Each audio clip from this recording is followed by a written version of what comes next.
As we might continue with the second part of my video series on Pope Gregory the Great and Emperor Trajan and the lore associated with him, which is largely fictitious, this account is provided to us by Sister Mary Emanuel Jones, and it's an interpolation into the work by Paul the Deacon in the life of Saint Gregory the Great.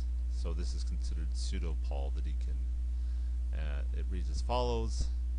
Also, the same priest, who was very fervent and acceptable to God on a certain day, proceeded through the Forum of Trajan, which he knew had been built in an extraordinary manner, and he viewed the monuments of Trajan's clemency, especially the memorial one on which commemorates the fact that when this earthly prince, surrounded by a group of soldiers, was going on an expedition, he had met a very old widow. She was worn out with old age and was as well with sorrow and poverty, and he was stopped by her tears and wails. O most loyal Prince Trajan, behold, there are men who have killed my only son, my support and my only comfort, and wishing to kill me along with him, they refused to pay me any restitution for him. Being in a hurry, he said to her as he passed on, When I return, tell me this, and I shall render you full justice. Then she said, Master, if you do not return, what shall I do? He listened to this plea, and ordered the accused to be brought before him.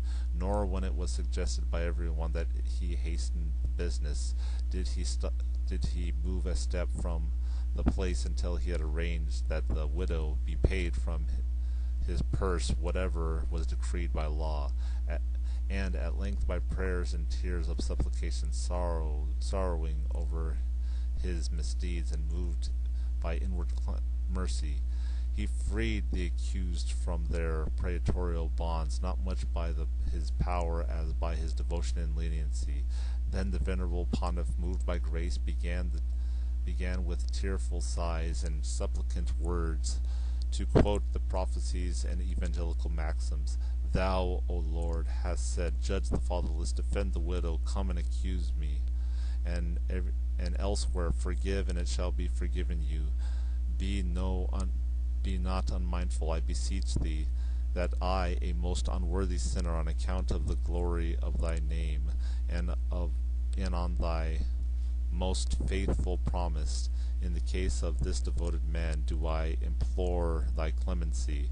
And arriving at the tomb of St. Peter, he prayed there for a long time and wept, and was, as it were, overcome by sleep and wrapped in ecstasy, in which he learned through a revelation that he had been graciously heard, and lest in the future he should presume to seek favors for anyone who had died without holy baptism, he was deservedly reproved. In this connection he was allowed to be asked certain things by inquisitive people of imperfect faith, and more things by those who believed the truth when it was spoken faithfully. He was allowed to explain what the things which are or seem impossible to men are easy to God. This act of divine goodness and power, nevertheless, it seemed desirable that his opinion be honored and disputed by no one. So this account, Pseudo-Paul the Deacon, has several embellishments. The story, it emphasizes, oh, the widow's old, she's helpless, people want to kill her. Obviously a huge exaggeration from the Whitby Monastery's account of the tale. And then it goes through such lengths of, oh, this was his prayer.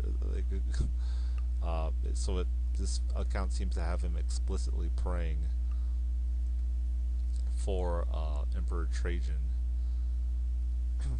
but again, it has him being reproved for doing such a thing that it's not allowed to do. As we might move on, and so we come to the more famous version of the account, which is attributed to Saint John of Damascus. It is associated with the homily for Meat Fair Sunday. This is found in Patriologia Graeca in Menes, volume 95, columns 261 through 264. This one is actually provided us by translation by Jeffrey Trumbauer in Rescue for the Dead, The Posthumous Salvation for Non-Christians in Early Christianity, page 195. Click it here on my article, and you'll go to the Cool Books link, assuming you're in a country that you can read it. So anyway, Pseudo-Damascene reads as follows: Gregory the Dialogist, the senior bishop of Rome, as everybody knows, was a man well known for his righteousness and knowledge.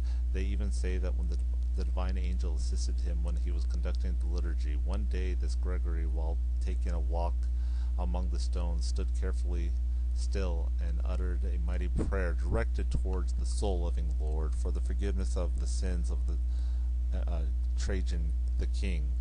Immediately after saying these words, after saying these things, he heard a voice borne to him from God: I have heard your prayers, and I grant forgiveness for Trajan. But you should not again put forward prayers addressed to me on behalf of pagans, and that this story is true and blameless. The whole east and west is witness. Look, this even surpasses what happened to Vulcanilla, for she was a party to no other evil beyond idolatry, but Trajan was brought about the death of many martyrs. You are marvelous, Lord, and marvelous are your works. We praise your incredible goodness of heart, because you always incline towards the love of human beings. So this account it's like a mixed bag of what we received from before. So this one, it has similar.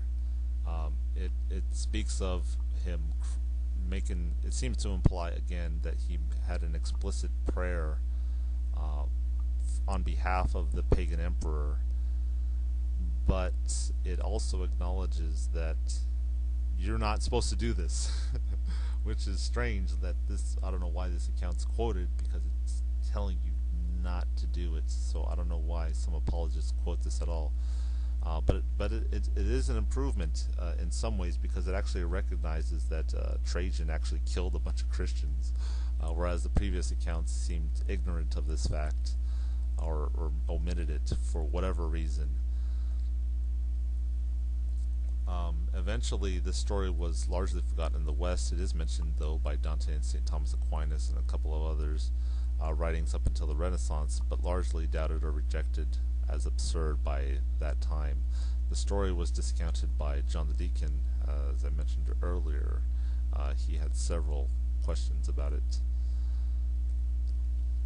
It must be noted the story is of similar nature in absurdity to the Seven Sleepers of Ephesus, which is actually quoted in the Quran. It's a story about a group of friends. They live in the times of Roman persecution of Christians, and they hide into a cave, and they fall asleep, and then they wake up, and it turns out it's 100 years later or more, and the empire has turned Christian, and the emperor's a Christian, and they're no longer being sought to be killed. And then there's the story of the legend of Brennan the Navigator, one of the Irish saints, supposedly, where he tells of Judas being placed on a rock in the Atlantic Ocean as a temporary reprieve from the fires of hell on certain holy days, only to be tossed in for the rest of the year. And this is sort of like it's pretty much a fable. It's sort of a legend more than anything. And finally, most importantly, it must be noted that Pope Gregory the Great, also called St. Gregory the Dialogist in the East, explicitly rejected praying for the damned as mentioned in those accounts, and I will continue that on the next video.